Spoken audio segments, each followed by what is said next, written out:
नमस्कार दोस्तों, स्वागत है आपका अपना चैनल धरोहर दीप में।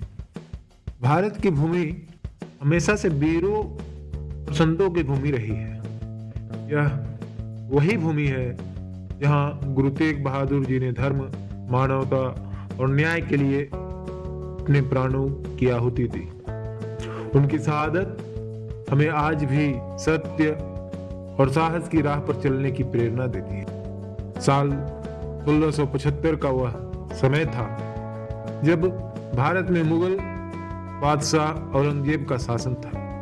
कश्मीरी पंडितों धर्म परिवर्तन के लिए अत्याचार किए जा रहे थे। जब अत्याचार की पराकाष्ठा हो गई तो वे गुरु तेग बहादुर जी के शरण में पहुंचे। गुरु तेग बहादुर जी ने पंडितों के दुखों को सुना और धर्म की रक्षा के लिए अपने प्राणों की बलि देने का संकल्प लिया।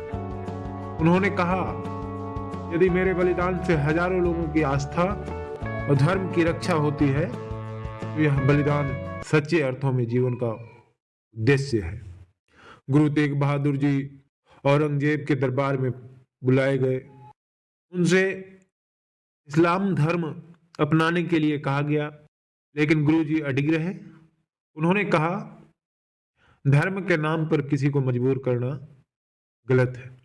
24 नवंबर 1675 को चांदनी चौक में गुरु तेग बहादुर जी ने धर्म, सत्य और मानवता के लिए अपने प्राणों का त्याग किया। उनके बलिदान ने यह संदेश दिया कि धर्म और मानवता की रक्षा के लिए सबसे बड़ा बलिदान भी छोटा। गुरु तेग बहादुर जी की शहादत हमें याद दिलाती है, धर्म किसी पर थोपा नहीं जा सकता।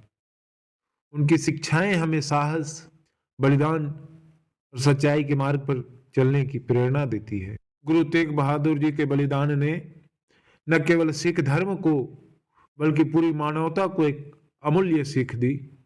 उन्होंने कहा था, धर्म की रक्षा के लिए सबसे पहले मेरे प्राण लो, फिर दूसरों को छूना।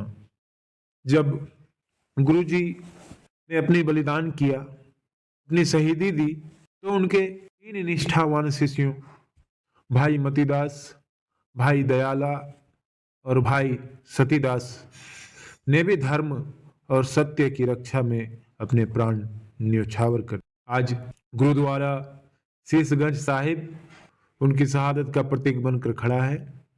यह स्थान न केवल सिख समुदाय के लिए बल्कि समूची मानवता के लिए प्रेरणा का स्रोत है। गुरु तेग बहादुर जी को हमारी विनम्र श्रद्धांजलि। उनका जीवन और बलिदान हमें हर दिन याद दिलाता है कि सच्चाई, सहनशीलता और धर्म की रक्षा के लिए हमें कभी हार नहीं माननी चाहिए। गुरु जी के चरणों में सत सत नमन।